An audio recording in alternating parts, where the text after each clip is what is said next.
2025年、日本に来た韓国人の数は900万人を超えました。それで韓国人が日本で撮ってる写真を見ると不思議なんですよ。浅草と富士山だけじゃないんです。直線に並ぶタクシーとか街中の自販機とか撮るんです。日本人からすると、いや、そこどうしたのって感じですよね。でも韓国人にはとても興味深い日本人の考え方が見えてるんです。なぜ韓国人は日本の当たり前を楽しんでるのか、今日は5つの理由を話します。1つ目、見えないけど見える完成度。2つ目、古さを魅力に変える力。3つ目、ルールが生む安心感。4つ目、小さいものの美学。5つ目、好きを極める価値観なんです。一つ目、見えないけど見える完成度の話です。日本って細かすぎませんか？例えばトイレ、温水の強さ調節、便座の温度、音姫、自動開廃。初めて見ると、トイレのこれって全部使うのって感覚です。空港ではスーツケースが壊れないように補助する人や、間違ったものを取らないように案内する従業員いますよね。タクシーでは白いレース引いてありますよね。タクシー自動ドアですよね。運転手がスーツ着てますよね。韓国の方ってこういう誰も言わない細部を見て面白がる場合があるんです。これなぜかというと、商売やサービスの考え方が違うだからと思うんですね。韓国は韓国で速さってことを進化させてきたような国だと思っています。ネットショッピングに当日配送という機能があったりとか、行政サービスなんかスマホでやろうとしてて、どんどん早く安く便利をどんどん走っていくんですね。その後、日本に来ると驚くポイントというのは、日本の方ってここまで相手の気持ちを細かく考えていて、一つずつ堅実に丁寧に着実に行っているんだっていうのが、ところどころから見えてくるという、この気配りの細かさ、丁寧さ、システム化にびっくりすると思うんですね。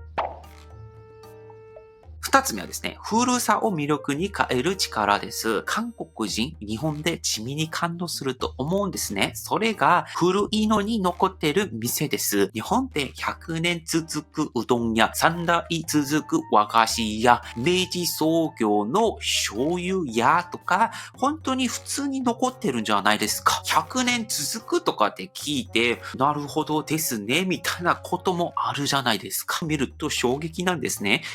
まだ現役なのって感じです。なぜ韓国の方がそう感じるのかというと、朝鮮戦争があり、民主化あり、産業があり、カンドラとかなんか K-POP とか、10年単位でもう世界が変わってるんですよ。韓国の世界、韓国の風景。その過程で新しいものっていうのは良いものっていう、なんか暗黙の認識があると思うんですね。そんな中、日本に来ると気づくんですよ。日本人たちはこういうところを守ってきて進化しているんだなってところを、日本に来て感じると思うんですね。で、3つ目はですね、ルールが生む安心感というところです。日本って道路でクラクション、ほとんど鳴らないと思うんですね。もちろん鳴らせる人いると思うんですが、体感で言うと、1日で1回とかないこともかなり多いですよね。そして駅のホームで自然に整列してタクシーも一列に待ってて、電車も数十秒単位、数分単位、数十分単位で、大体は正確に守りながら来るってことはあると思うんですね。日本旅行してこういうところが1つ目、2つ目、3つ目、4つ目、5つ目みたいな形で見えてきて、これ驚くと思うんですね。もちろん早くていいこともあると思うんですが、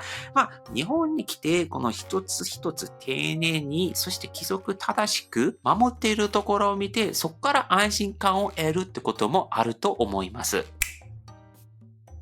で、4番目は小さなものの美学なんですね。日本って一人用の世界が豊かなんだと思います。カウンターだけのラーメン屋だったりとか、小さいのに完璧なビジネスホテルだったりとか、ミニチュア雑貨とかガチャガチャとか、狭いワンルームを活かした収納とか、一人焼肉、一人カラオケ、一人温泉とか、一人なのにこれ楽しめるのって感覚あると思うんですね。しかも日本って小さいだからという妥協をしないと思うんですね。小さい弁当でもも、ちゃんとその中に盛り付けを頑張るとか、狭い店でも照明とか動線を計算したりとか、こういうところが面白いんですね。一方で韓国はみんなで動く文化、みんなで楽しむとか、かなり未だに残ってるような気がします。最近はだいぶ一人で楽しもうねっていう、そういったスポーツとかご飯屋っていうのもでき始めていると思うんですけれども、どちらかというと家族、友達、会社と恋人とかでどっか一緒に食堂に行っていい時間を送るだったりとか、スポーツをするとか、テーマパークに行くっていうのがあると思うんですね。とうとうの接点を大事にするって考え方があると思います。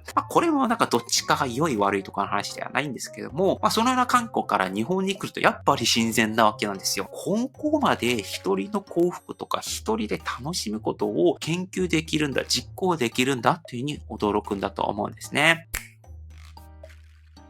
で、5つ目はですね、好きを極める価値観ですね。日本って本当にマニアックな店多いと思うんですね。80年代を扱うレコード屋とか昭和カメラ専門店とか、ストーボ系のショップとか、ウイスキーだけで100種類ある店とか、とってアニメの背景資料だけ集めた本屋みたいな、こういうの、もちろん多くはないと思うんですけれども、探そうとすればなんとかありそうな気がする。こういうポイントって、韓国とか、世界どの国を見てるのかなり珍しいことなんだと思うんですね。僕、九州住んでた時期に、佐賀県の唐津っていうところへ行ったら、田舎のおじいちゃんが、貝の具というんですかだけを、数十個、数百個、数千個集めてるその個人経営の博物館みたいなところがあったりするんですね。この趣味で成立するのっていうのがあると思うんです。で、しかも日本ってこの詳しい人を、尊敬する文化、その道を極めた人をリスペクトする文化あるんですね。だから韓国人旅行者、秋葉原とかお茶の水とか行くとめっちゃ不思議に思うんですね。だって韓国はこのトレンドの回転もう本当に早いから、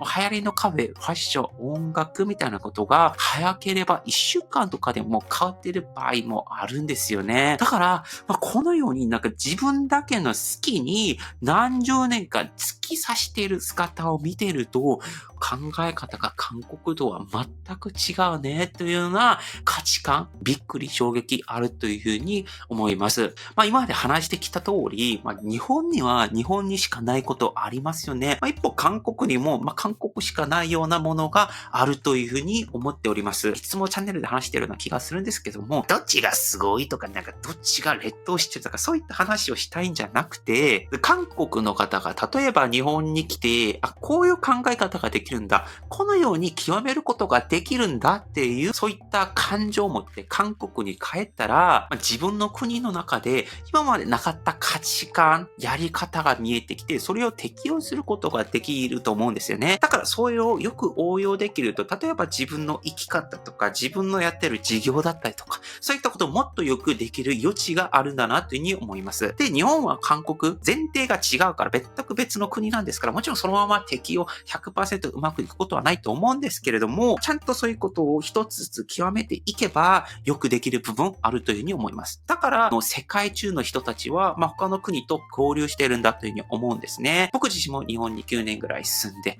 こういう考え方あるんだっていうふうに思って、自分のものにするっていう姿もありました。だから日本の皆さんも逆にですね、もし機会があれば、海外に行った時に、この国の人たちはどういう考え方しているのかな、どういう価値観しているのかな、見たことを考えてみて、これちょっと素敵だなっていう部分があれば、それは日本に持ち帰って自分のものにする。そういうことをやってみるといいと思います。以上、パクンでした。アニョン。